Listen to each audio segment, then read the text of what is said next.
What's interesting is that people are like, wow, the workplace is really shifting now. The workplace has always shifted. We just have access to information that helps enhance our dialogues and discourse with one another, right? So we're really having these conversations just more vulnerably and open, out in the open. But it has always been shifting and changing, right? Every generation has had an incredible impact, some positive things and some negative things on the workplace. Right. So that's always been happening. Some people are like, this is new. It's like, this ain't new. This is people. This is always happening. Right. Welcome to Season 4 of Paychex PULSE, an HR podcast, where HR professionals can find great insights on today's top issues and be inspired to build and lead effective teams in a healthier workplace. Hi, everyone. Welcome to the Paychex PULSE podcast. I'm your host, Rob Parsons. My guest today is Leigh Henderson. With nearly 20 years in corporate America supporting a handful of Fortune 100 companies as an HR executive, Leigh devotes her time to helping companies not suck through her HR expertise and content creation as TikTok's HRManifesto.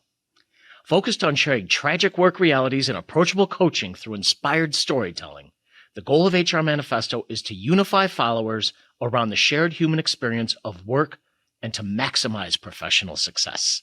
Leigh, welcome to the podcast. Rob, thank you so much for having me. It's wonderful to be here with you all.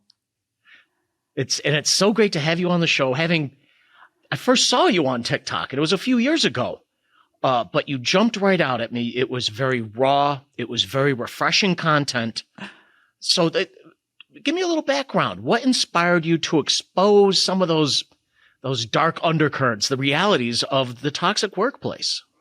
Yeah, well, I'll share with you that I am absolutely a toxic workplace survivor. So that is what I call myself as well as my followers. And I had just left a toxic workplace in May of 2021. And I started doing the thing that every HR professional says they're going to do, and that is write a book. Because we see the full spectrum, don't we, of the human condition. And so I start writing this book, and then I'm like, well, how do I test content for this book? And at that moment, a friend of mine, like all of our friends and family do, they sent me a TikTok. I didn't even have the app downloaded. And so I was like, you know what? I should test some of this content here and see if it resonates, see if it would be helpful, right? And so June 2021 is when HRManifesto was born. I downloaded the app, and a couple hours later, I posted a video, and 2 weeks later, I had 10,000 followers. So to your point about the content being raw, maybe a little acerbic and maybe a little too authentic and transparent at times, I think that was a moment in time, especially where that content was seen as refreshing, especially to those that were also trying to survive a toxic workplace and suffering as well. So sadly, it resonates. Yeah, it is like that. Yeah, that's the sad news of the story, right? Yeah, exactly. Like, oh, I'm sorry this resonates.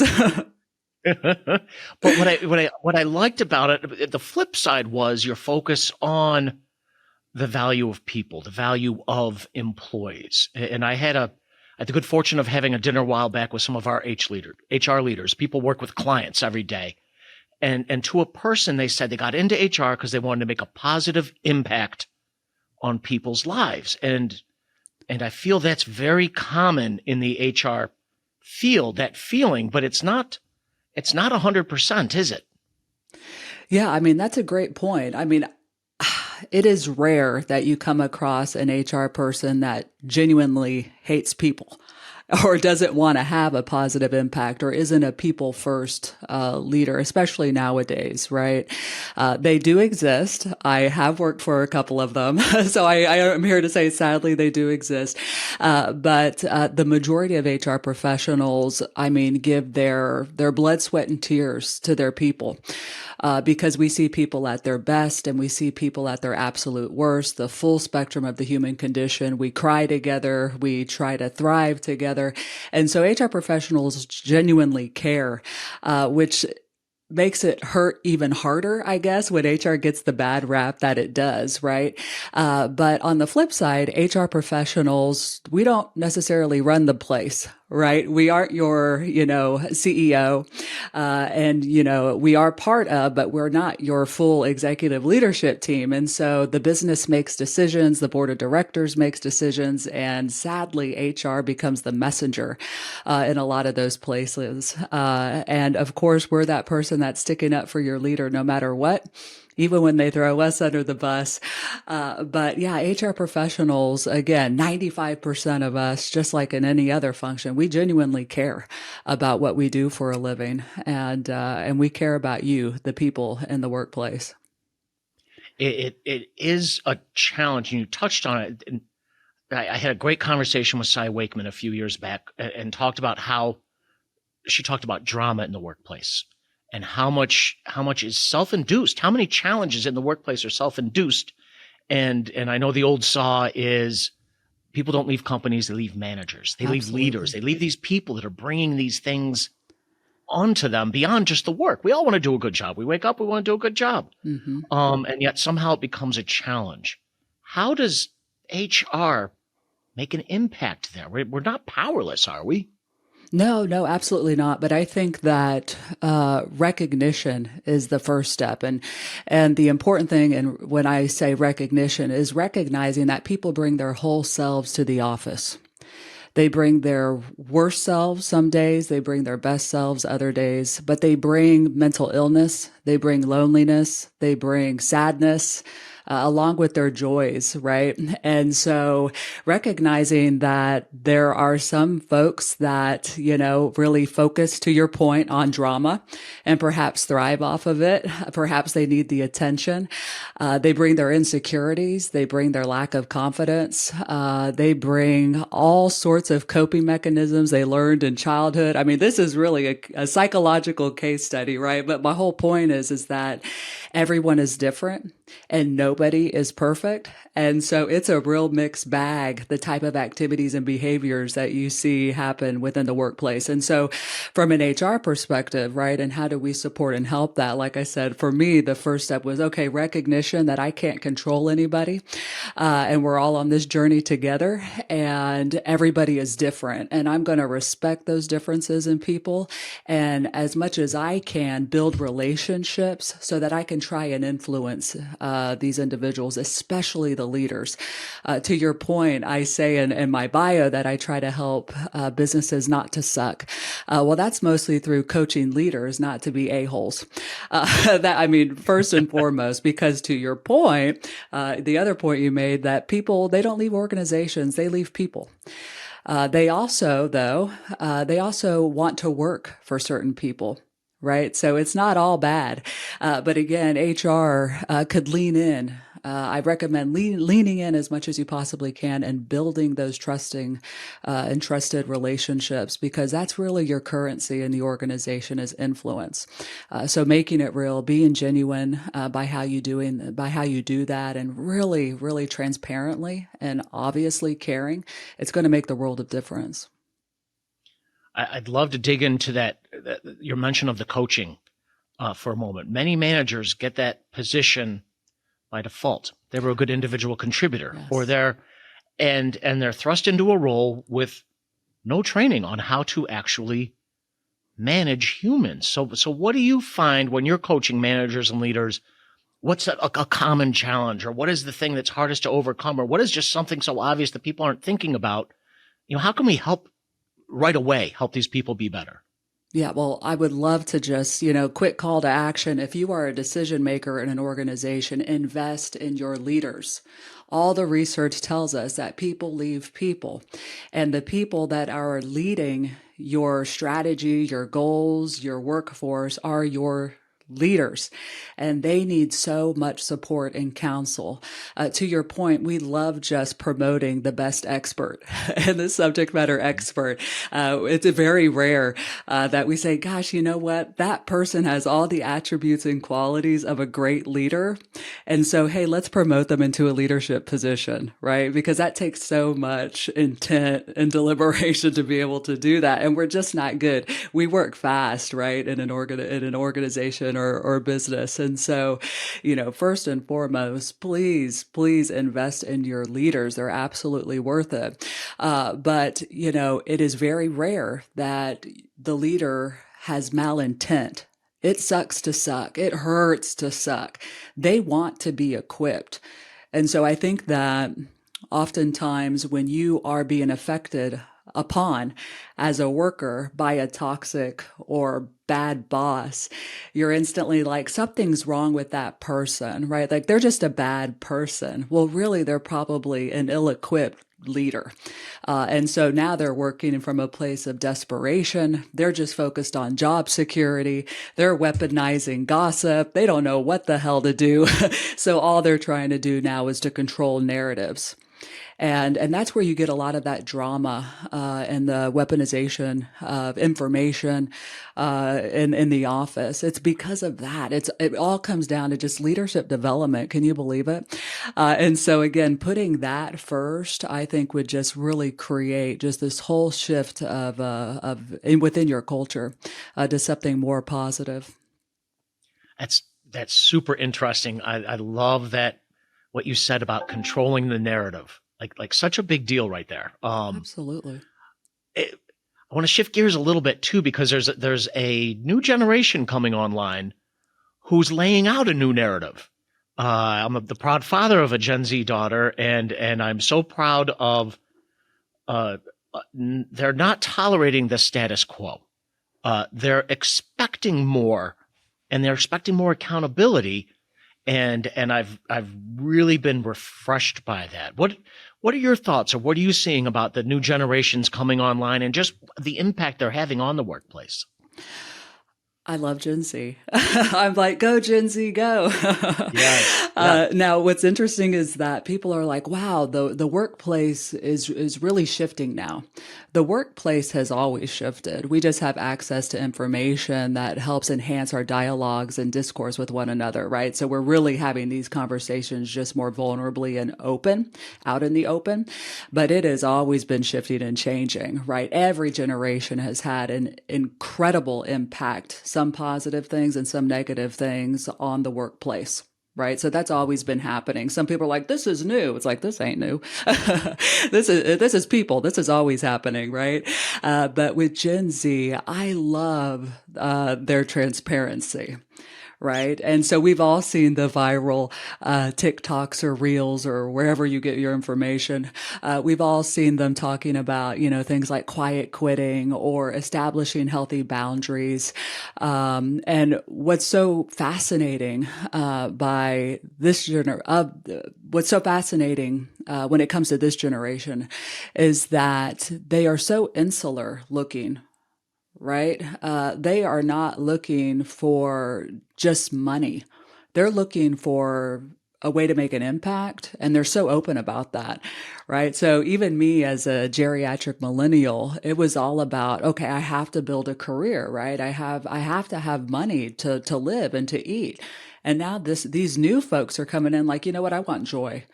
What the hell? You get to choose joy? Like, Yeah, wow. yeah, that was never I'm on so the table. jealous. It was never on the table. But when you think about, and I think about this a lot because I'm such an behavior and psychology nerd, I apologize in advance.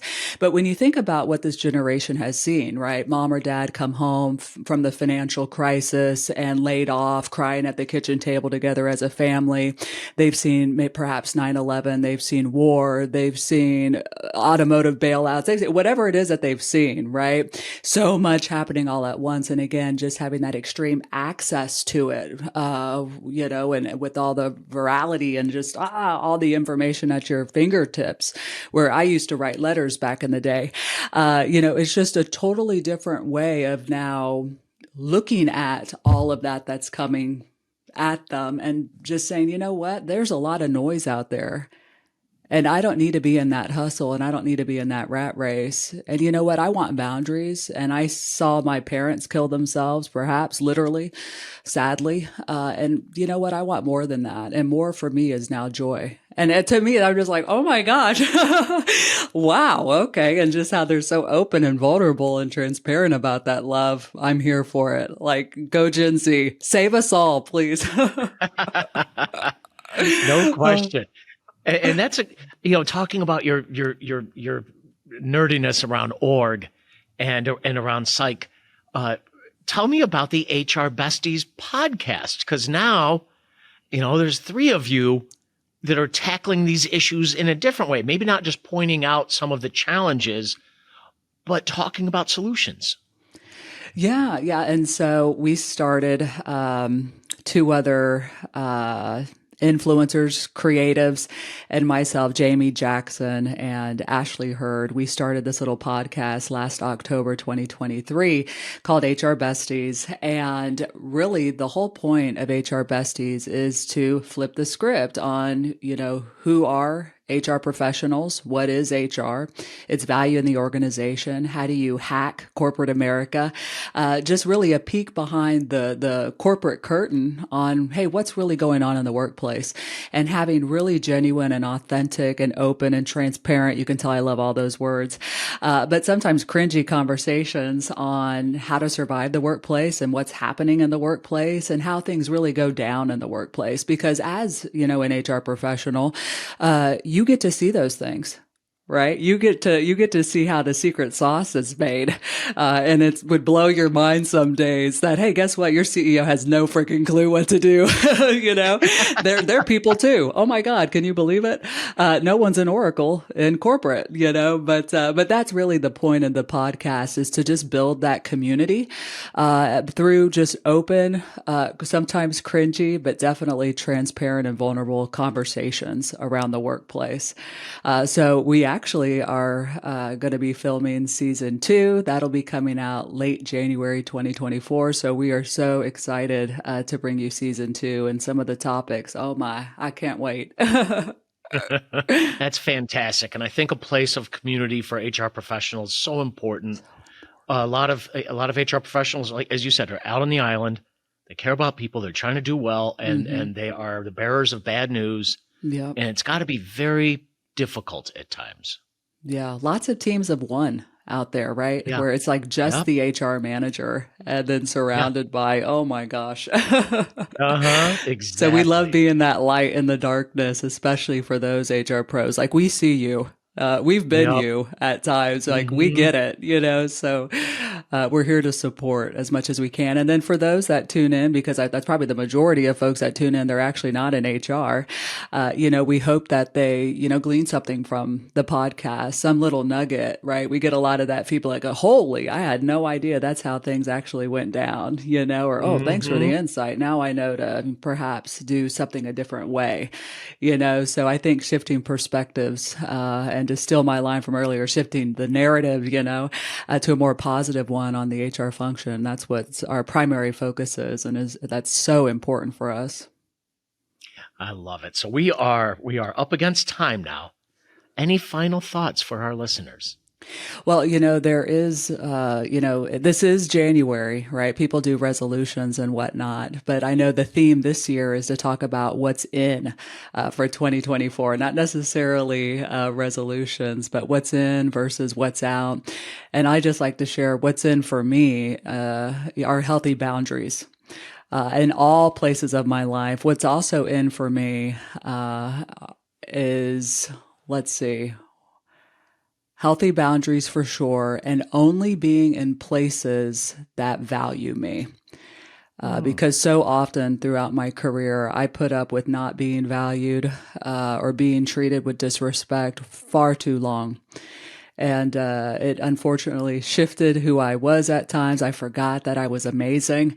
And so that's what's in for 2024 for me. What's out? Toxic bosses all the way. But again, give those toxic bosses just a little grace to know they do it out of desperation and because they lack the confidence and support to be better. So that's what I have signing off from HR Manifesto for what's in and That's out for 2024.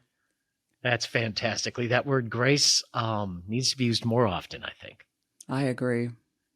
Excellent. Thank you so much for joining the podcast today. This was a great conversation. Yes. Thank you for having me. I appreciate you all. Thanks. And thank you to our listeners as well. You can find HR Manifesto on all the major social media platforms. And of course, you can go to hrmanifesto.com and you can find the HR Besties podcast on Spotify, Apple, or wherever you love to listen. Thanks again, and as always, please stay happy and healthy. Be sure to subscribe to this and our Paychex Thrive Business podcast on your favorite podcast platform. Looking for more ways to keep your finger on the pulse of industry dynamics? Visit our resource center for the latest research, thought leadership, and news at paychex.com/works. That's WORX. Thanks again for joining us. Until next time, please stay happy and healthy. This podcast is property of Paychex Incorporated 2024, all rights reserved.